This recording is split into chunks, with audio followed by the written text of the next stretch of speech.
40 ಎಮ್ಮೆ ನಮ್ಮವಿದ್ದವು. ಈ ರಸ್ತೆ ಉದ್ದಕ್ಕೂ ಅಲ್ಲಿವರೆಗೂ ಹಗ್ಗ ಹಾಕಿ ಕಟ್ಟಿರ್ತಿದ್ವಿ. ಒಂದು 30-40 ಹಸ ಇದ್ವು. ಒಂದು ಬೋಂಡಾ ಬಜ್ಜಿ ಮಾಡ್ತೀವಿ ಅಂದ್ರು ತುಪ್ಪದಲ್ಲಿ ಮಾಡ್ತಿದ್ವಿ. 40 ಎಮ್ಮೆ ಇದ್ರು ಹಾಲು ಮಾರ್ತಿರಲಿಲ್ಲ, ಗೊತ್ತಿಲ್ಲ ಅವಾಗ ಡೈರಿ ಇಲ್ಲ, ಹಾಲು ಮಾರೋದಿಲ್ಲ. ಆಳ ಮಕ್ಕಳಿಂದ ಎಲ್ಲರಿಗೂ ಸಮೃದ್ಧಿ ತುಪ್ಪ. ಟ್ಯಾಕ್ಟ್ರ್ ಇಲ್ಲ, ಎತ್ತಿನ ಗಾಡಿ. ತಿಂಡಿ ತಿನ್ನೋ ಅಷ್ಟೊತ್ತಿಗೆ 40 ಗಾಡಿ ಹೊಡೆದು ಗೋಧಿ ಮುದ್ದೆ ತುಪ್ಪ ತಿಂದು ಎತ್ತಿಗೆ ಮೇವಾಕಿ ಮಂಕೊಂಬಿಡೋರು.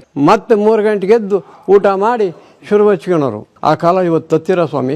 ಎಷ್ಟು ಕೆಲಸ ಮಾಡಿದ್ರು ಒಂಚೂರು ಜ್ವರ ಬಂತು, ಒಂದು ಸುಸ್ತಾತು ಅಂತ ಅಂದಿದ್ದು ನಾನು ಕಾಣೆ. ಅಷ್ಟೊಂದು ಜನದೊಳಗೆ ಒಬ್ಬನ್ನು ಆಸ್ಪತ್ರೆಗೆ ಕರ್ಕೊಂಡು ಹೋದ ಕಾಣೆ ನಾನು. ಸಾಯಂಕಾಲ 8 ಗಂಟೆಗೆ ಮಲಗ್ತಿದ್ರು. ಈಗ ಧಾರಾವಾಹಿ ಸಿನಿಮಾಗಳು ಸುಡುಗಾಡ ಕತೆ ಬಂದು ಟಿವಿ ನೋಡ್ಕೊಂಡು 12 ಗಂಟೆ ಆದರೂ ಮಲಗಂಗಿಲ್ಲ. ಆರೋಗ್ಯ ಏರುಪೇರು. ಎಲ್ಲ ಟೈಮಲ್ಲೂ ದೇವಸ್ಥಾನದ ಹತ್ರ ಚಾವಡಿ ಹತ್ರ ಕೂತ್ಕೊಂಡು ಜನ ಎಲ್ಲ ಗುಂಪು ಕಟ್ಕೊಂಡು ಮಾತಾಡೋರು. ಆ ಕಾಲದಲ್ಲಿ ಕಷ್ಟ ಸುಖ ವಿಚಾರ ಮಾಡ್ಕೊಂಡರು. ಗ್ರಾಮದಲ್ಲೆಲ್ಲ ಹೊಂದಾಣಿಕೆ ಇತ್ತು. ಇವತ್ತು ಮನೆಯಲ್ಲಿದ್ದ 3 ಜನ ಗಂಡ ಹೆಂಡತಿ ಅತ್ತೆ ಮಾವ 4 ಜನ 4 ದಿಕ್ಕು.